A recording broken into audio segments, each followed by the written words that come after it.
purpose of the invitation to the workshop was not to convert your religion to integration, but to see if and how it is possible to maintain a dialogue between different therapeutic traditions. In this very short lecture, I want to share my thoughts about the possibility and importance of dialogue in psychotherapy integration.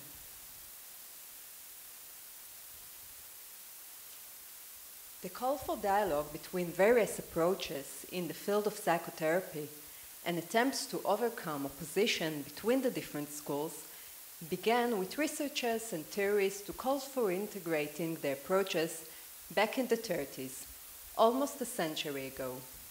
This trend, known as integration in psychotherapy, became a significant one in the field in the 80s.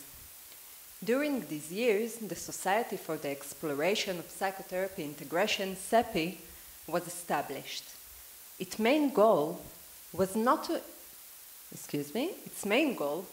to increase dialogue and exchange of views among clinicians and researchers from different approaches.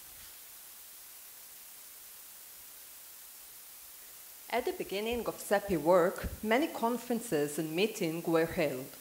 The purpose of this meeting was not to bring about an integrative product or the development of integrated models. Instead, it was a chance to have an actual dialogue between different theoretical, clinical, and research perspectives. But the movement focus has shifted over the years to develop integrative models. Integration in this form express an effort to create integrated, coherent, and comprehensive models for understanding the patient and his difficulties. This came from the understanding that there's no single approach can offer a solution to all the field challenges. However, there are areas of overlap between the approaches, and a combination of them may significantly contribute to the effectiveness of psychotherapy.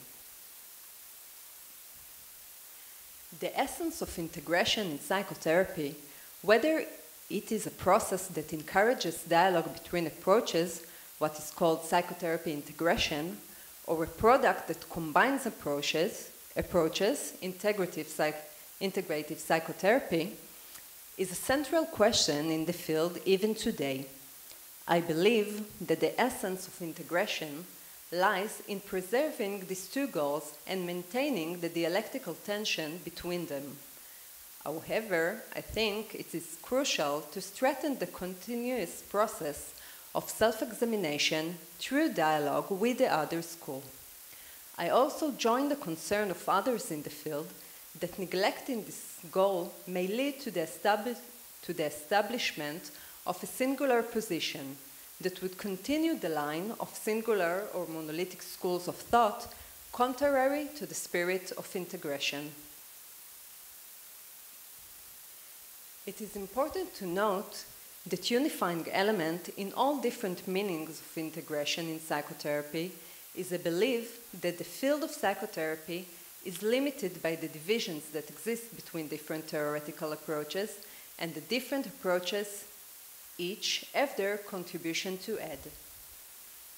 As stated in my first lecture, one of the main obstacles in trying to approach integration as a dialogue between approaches is the group members' fear of blurring their cultural professional identity. This culture includes a different theoretical, practical, and research tradition based on a different worldview. Moreover, it consists of a different language. The gaps between the approaches make it difficult to learn from each other. Hence, the question that preoccupies me is this: what can enable a dialogue between believers of different schools of psychotherapy while overcoming the differences in culture, tradition, and language? As you already understood from the first lecture, the research I'm engaging in, with an R, uses philosophical thinking that deals with the encounter with the other. In this short lecture, I want to propose a possible solution that is surprisingly and paradoxically based precisely on the gaps, differences, and variations between the various therapeutic approaches, based on Gadamer's hermeneutics.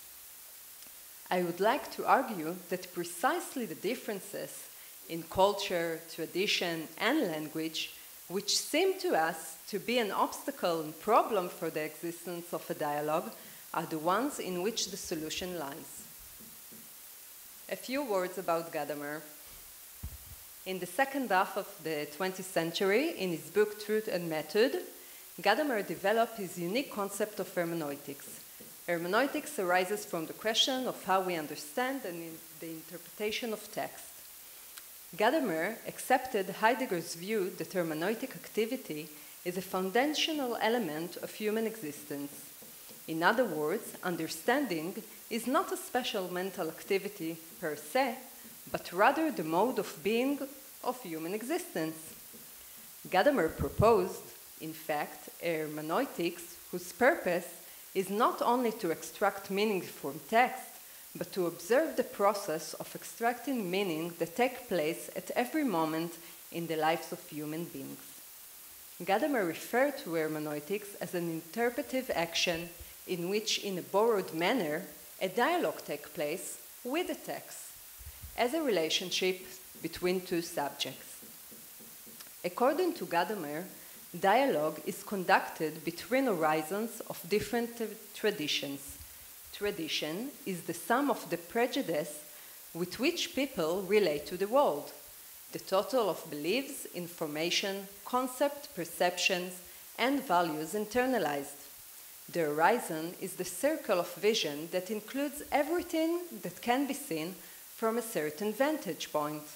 The understanding of the other with whom I am in a dialogue is formed precisely by the prejudice derived from the horizon of the cultural or tradition to which I belong. Gadamer's intention is to describe the categories of thinking resulting from historical and cultural processes. I think in psychology we can call it scheme. That is, Gadamer claims that understanding the cultural horizon of the other is possible through the horizon of the cultural tradition to which I belong. So I can only understand the other from my own preconceptions. Understanding for Gadamer is a process of fusion of horizons. In practice, the fusion of horizons is not merely a fusion. It does not mean agreement. Instead, it means that the prejudice inherent to a tradition allow understanding of an entirely different traditions. The result of fusion of the horizons is a deeper and broader self-understanding of the self through the horizon of the other. Through the perspectives of others, I can learn something about myself. I can understand myself differently and expand the horizons of the tradition from which I come. Here, there is an expansion of the boundaries of the house, like we talk about in hospitality, which stems precisely from maintaining the separateness of traditions. This is a dialogue that maintains diversity and uniqueness, that minimize the threat to professional cultural identity, and on the other hand, a dialogue that allows openness, listening, and mutual learning. Even though Gadamer does not advocate a methodical approach, his thought enables us thinking of conditions for the existence of such a dialogue between psychotherapeutic schools. Principles such as participation and involvement are essential to dialogue. Dialogue takes place in language and always require an act of translation and interpretation. The purpose of dialogue is to focus on the topic under discussion. That is, the goal is not to understand the other, but to understand the thing we are discussing differently, for example, trauma or social anxiety. Dialogue is an agreement to discuss a particular issue, and not an agreement on our views on this issue. Dialogue is always conducted within the cultural traditions of its participants, and the distance between them makes it possible for dialogue to occur. It is precisely prejudice that makes dialogue possible, enabling understanding of the other, but examining whether prejudice inhibits the dialogue and leads to dead ends is necessary, or does it allow itself to be examined, reflected upon, and criticized, though redefining its meaning? Dialogue is characterized by a model of question and answer and openness to answers. Dialogue is characterized by the willingness to examine underlying prejudice and examine the subject discussed from a foreign perspective. Dialogue enables understanding and does not need to lead to an agreement.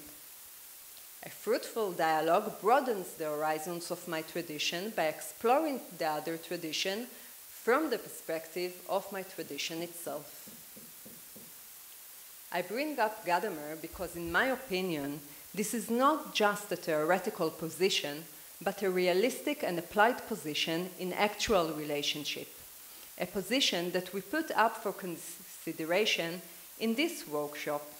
And I look forward to hear from you in the next part after lunch break.